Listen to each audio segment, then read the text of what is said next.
that you're more higher or the person is making more money than you. That person started to feel insecure. I don't trust that person. And the person think that I'm better off than that individual. But if you only could just put away that and look for the brighter future and trust each other, the relationship will grow in abundance. Thank you very much, Pastor Morris. I always say to my wife, our relationship is like a sport.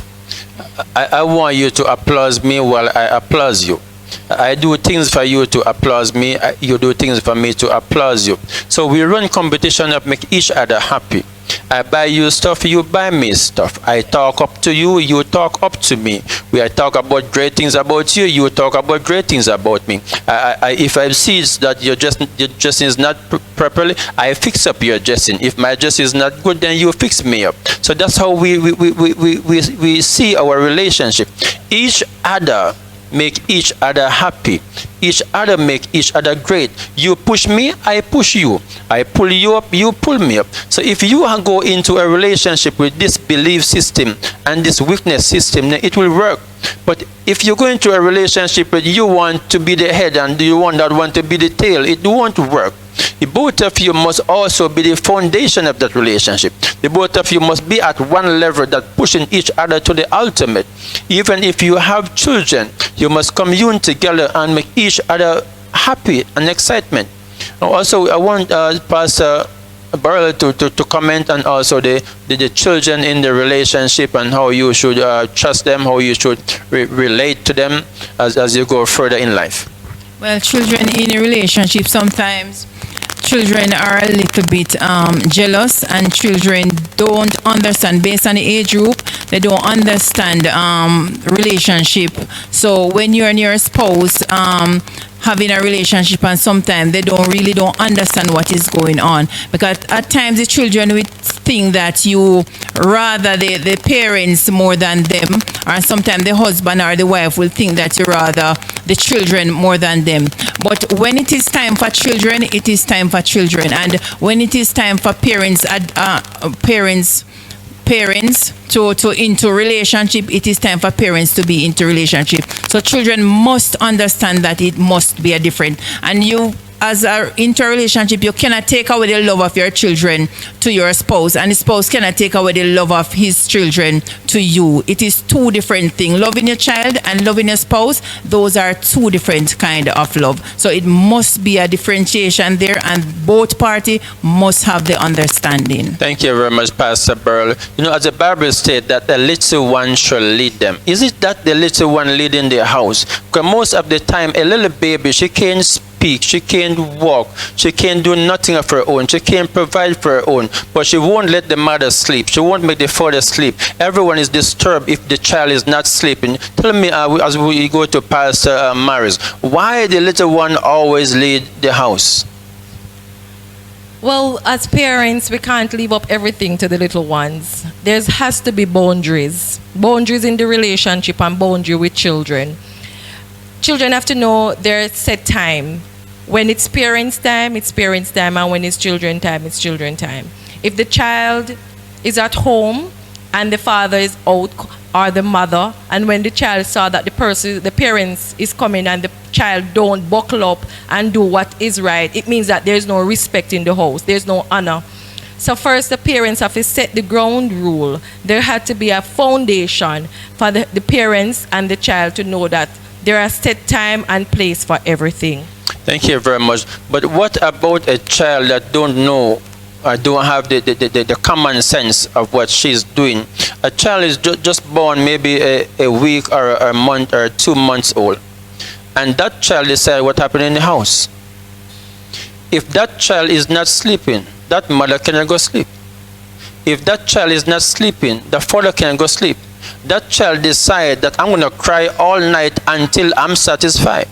That child have to be pleased with the feelings that she want or he want before he sleep. So I want to ask Pastor Burrell to comment why that child have so much dominion after coming out of the womb, that child have to give order and don't have any sense. In that stage, the child have to be like that because the child do not know what is going on as yet.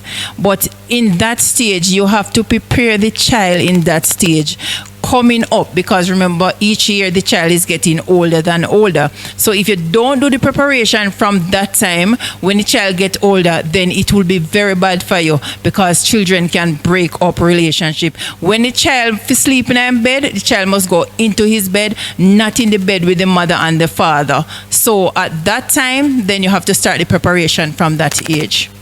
35% of the marriage and relationship that break up, I believe it break up because of children.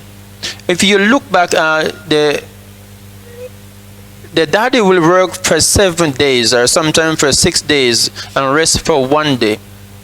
And most of the time, daddy come home and the child is fully in control. And when I said a child in control, the day the child born, she or he is controlled until 20 years of a life. When a child born, the daddy and the mother is in hell for 20 years before that child come out of the house. That child reaches 6 years old or 4 years old and decides she wants to watch cartoon. Daddy said, no, I want to watch news. That child starts to roll on the floor. That child starts to scream in the house. It don't matter how you try to grow up that child in the right and proper way. If that child decides that she's not sleeping in the crib or she's not sleeping where you place him, they want to sleep between mommy and daddy. That child always causes enmity between the two persons. I give you an example. Daddy worked for the whole week and want to spend some time with mommy tonight. That child decided that you don't want to sleep. Mommy will put the child to sleep. The moment daddy wake up, get up and want to go to bed, that child wake up. You place the child on the bed with mommy and daddy. That child wants to go in between the both of them. That's how children operate. If daddy in the night even move his hand a little, that child will box up the hand of the mama. Or if the mama move her hand a little, that child will box up the hand. Because that child always wants to be between each other. One Sunday afternoon, I give you a story. Mother went to buy ice cream. Want to buy ice cream. Daughter want ice cream, or the son want ice cream. So daddy decided that after I go home, we're gonna spend some time together. So after buying ice cream in the afternoon, daddy and mommy go home and the children go home. The little son or little daughter, daddy want to put to sleep. She's decided that she want to watch cartoon. Maybe she watch cartoon for an hour or two, then put her to the bed. That child decided that she don't want to go to bed. She want to be where mommy is. She want to be where daddy is. Sometimes it's the mama's girl or the daddy's girl. The moment daddy and mommy go in their own room, that child wants to go in the same room. That child wants to sleep in the same bed. And not at the corner or the edge, they want to sleep in the middle. Many marriages have this experience of one child separate the family. Just one. And every decision that you make, you don't want to hurt your child, you don't want to hurt your children. So you have to think carefully if you're going to choose your husband over your daughter, or you're going to choose your wife over your daughter. It's very important in life that we examine our relationship, examine our family, what make each other happy, what make each other excitement, what make each other proud, so we can also adjust it before it gets too worse, as we ask Pastor Morris to comment on how the children operate in the house. As I said earlier, you have to set boundaries. When you can understand with a 2-year-old or a 3-year-old, all up in their feelings and want some attention, As a child grow older, they have to understand that there is a time and a place for everything. So there's a time when you as parents have the children to deal with, and there is a wow moment where parents need to spend some time together. And so they have to set boundaries and let the child understand that tonight is not your night. I put you to bed and that's about it. Tonight is mommy and daddy's night. So parents have to learn to set boundaries, and children have to learn to understand that there's a place and a time for everything. Thank you very much, Pastor Morris. So how can we trust God in all of what is going on? The most precious anointed man is also dangerous, mighty, strong in his doing. He's sovereign.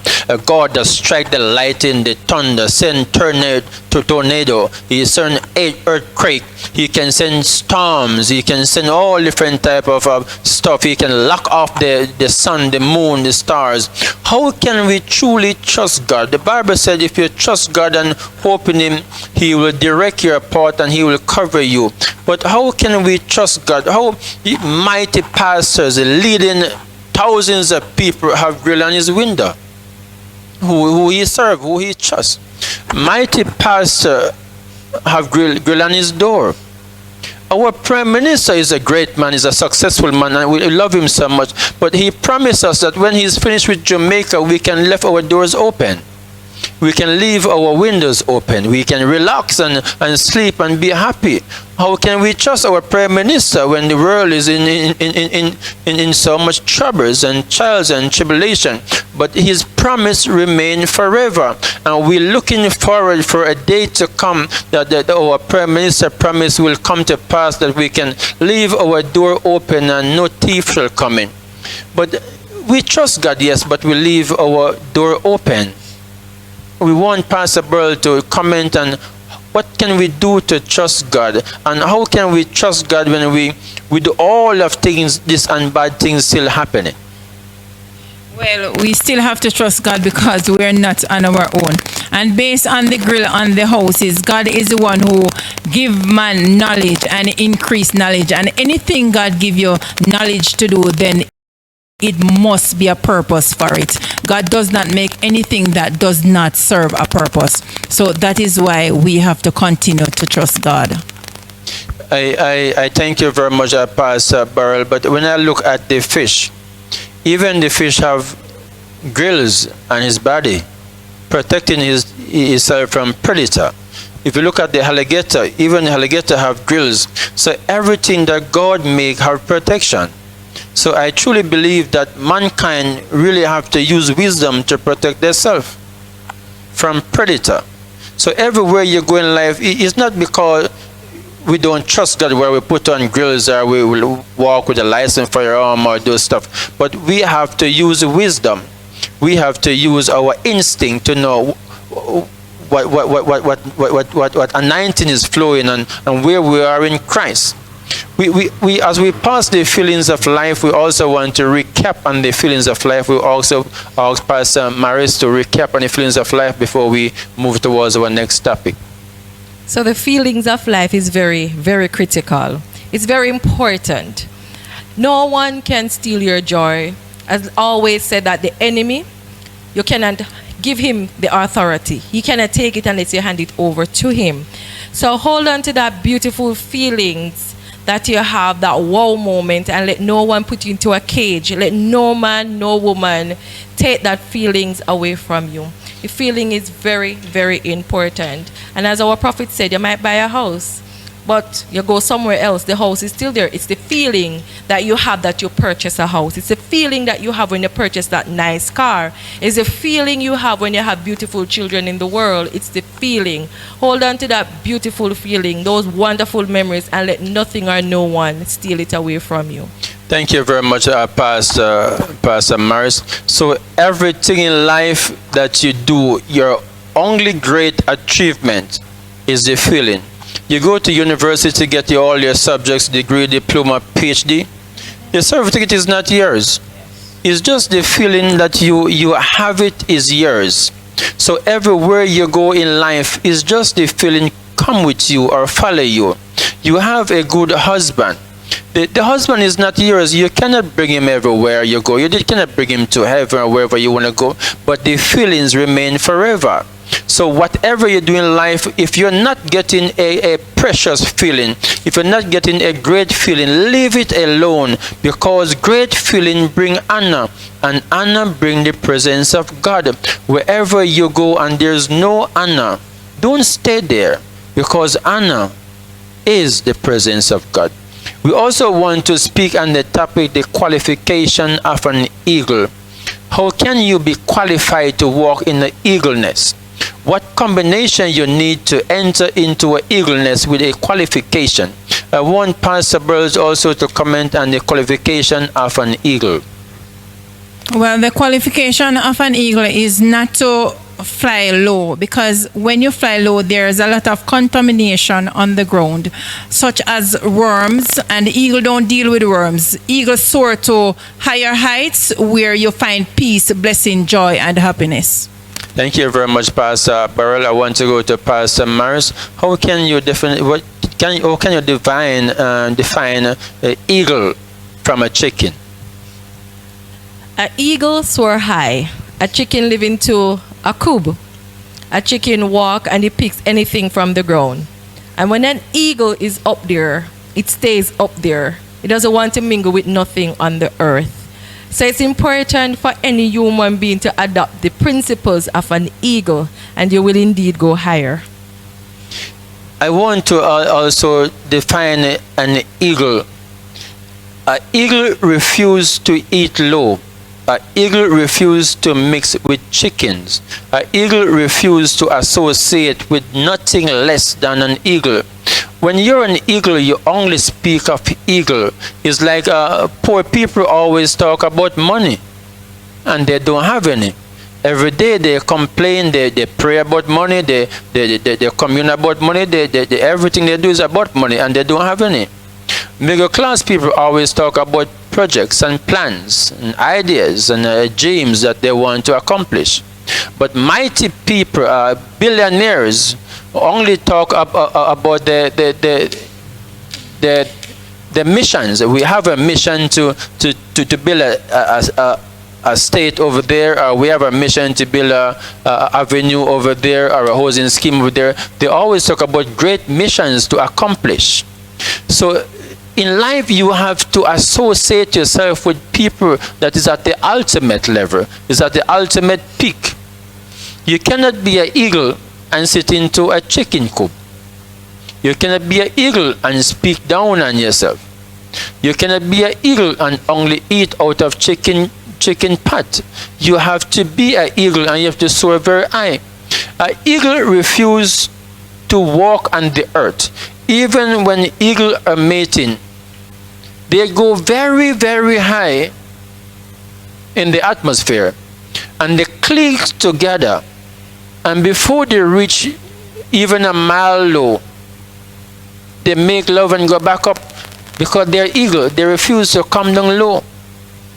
So you have to have the combination of enter into an eagle nest. An eagle don't talk too much. An eagle don't like when you tell them good morning, although they have great manners. People who see you too often are enemies. People who see you too often are predators. If you live into an atmosphere and every morning you come out, this person telling you good morning, you need to move. You need to keep eyes on them. An eagle don't like when you associate with him. An eagle don't like when you stop him. An eagle don't like when you speak to him. An eagle is too busy doing his own business. He don't even see you. So when you live into an atmosphere of an eagle, if the eagle don't speak to you, don't speak to them, because they're too busy having their own business on their head. They don't even want to see you. And you wonder how mighty people separate themselves from idiots. The lower class of people who always let eagle look like a chicken. Person who don't have money always telling you how to make money, and they themselves don't have any. I wonder if we still have idiots in the church. They're teaching you, telling you how to put this together, how to put the church together, how to fix the chairs, and they themselves don't have a church. They're telling you how to treat your husband, how to treat your wife, how to cook his dinner, and they don't have a husband. Be careful of who counsel you. Be careful of who commune with you. Be careful of who instruct with you. Because your feelings is totally different from their feelings. Your ideas is totally different from their ideas. Your aim, your visions, your mission is totally different from their mission. An eagle will not bow to a chicken. An eagle will not fly low where a chicken walk. So as an eagle, you have to be a great person. Walk with great person. Speak with great person. Associate with great people. So your eagle level will always be at the peak where God is. I want to Pastor Burl to speak. When the eagle is at his peak, how do he perform? I think when an eagle is at his peak, he performs at a very high level, knowing who he associates with, knowing who he communicates with, knowing who he goes out with, who he sleeps with, who he drives with. I think an eagle think more harder than a person who are not an eagle, because they cannot allow to find themselves in certain category or among certain people who is not an eagle. So they think much harder than other persons do who is not an eagle. So they have to keep up their standard, not coming back down at any time, keep up all the time.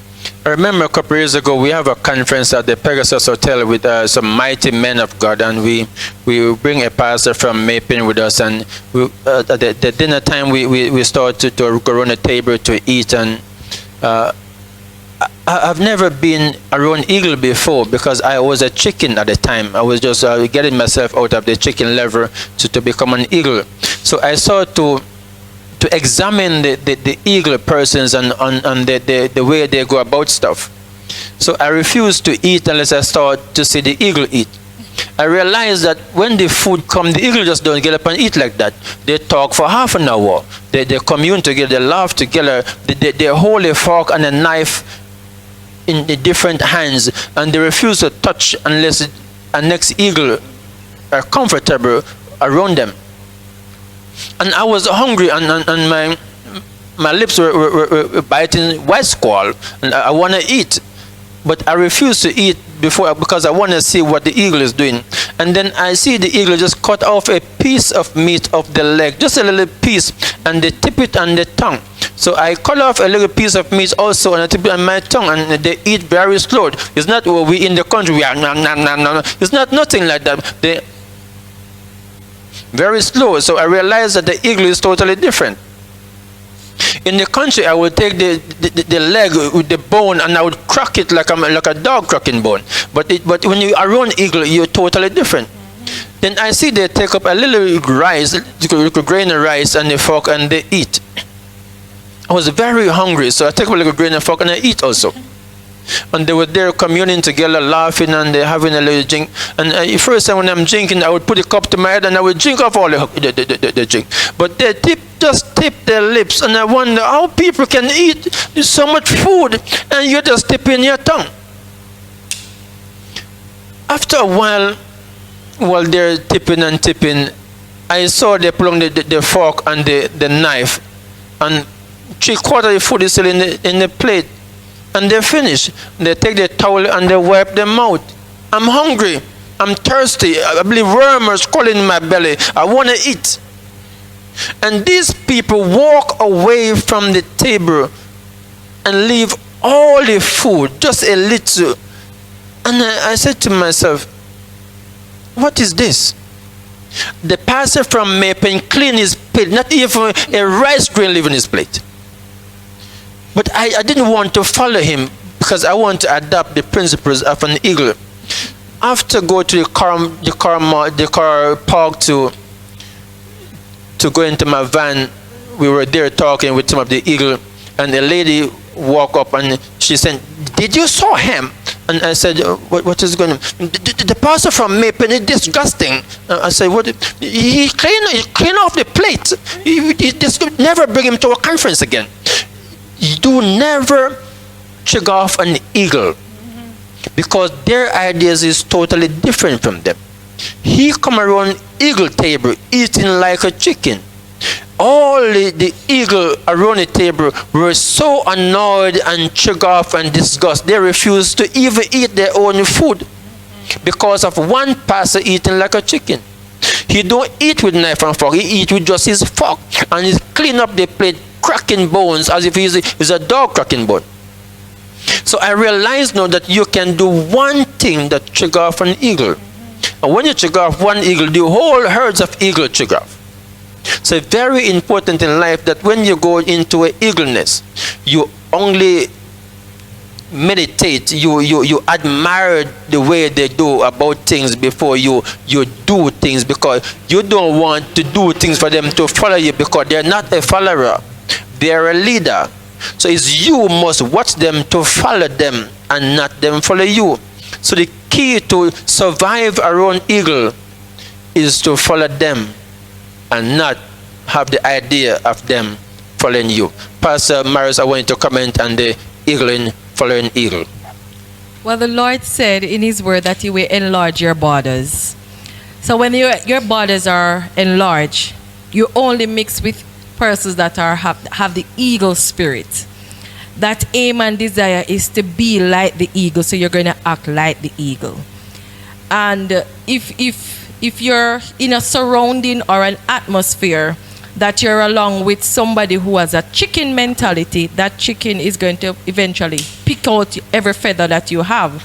So it's important that you notice your surrounding and who you're with, and ensure that whoever you're talking to have the eagle spirit just like you, that you both can soar higher and higher. I remember also a couple years after, a pastor was wanting to rent a apartment in Jocks Hill. The Jocks Hill apartment, and I believe it was about 36 apartment in the complex. And he asked me to drop him up there. So I was saying to him, you have a vehicle, why you don't drive it? He said, if I drive my vehicle, I won't get the apartment. I said, why? He said, it's an eagle nest. When you go through the gate, you'll know what I'm talking about. So when we go there, you only see Range Rover, you only see Discovery, you only see X6, all those high top and Norris vehicles. So he drives his Nissan going to an eagle nest, they're going to tell him, don't even come to the gate. Because they only want eagle surround them.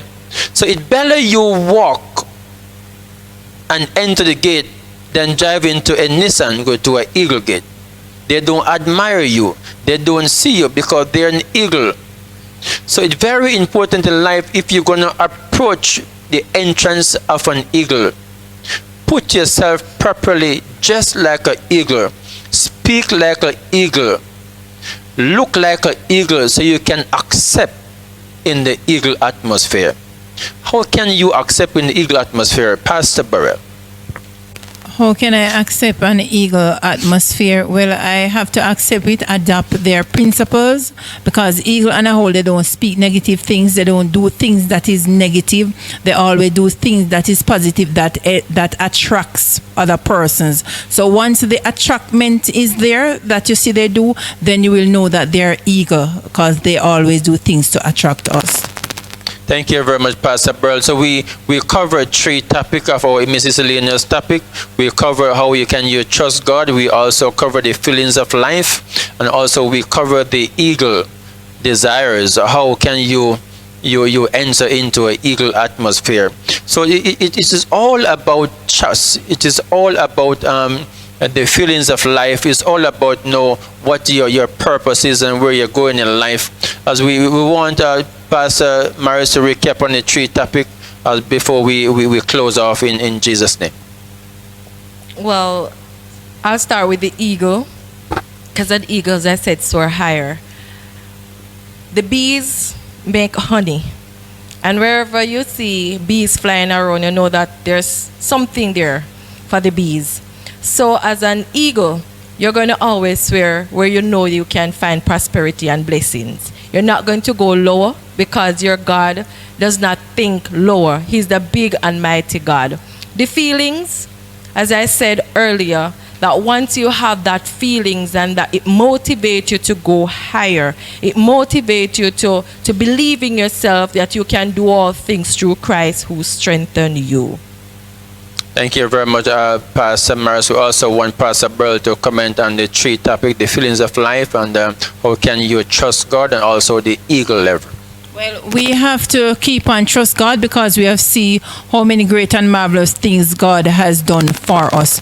And as for eagle always stand tall, so we have to always stand tall and not to keep on looking down, but keep on looking up. And continue to trust God because God is a great God.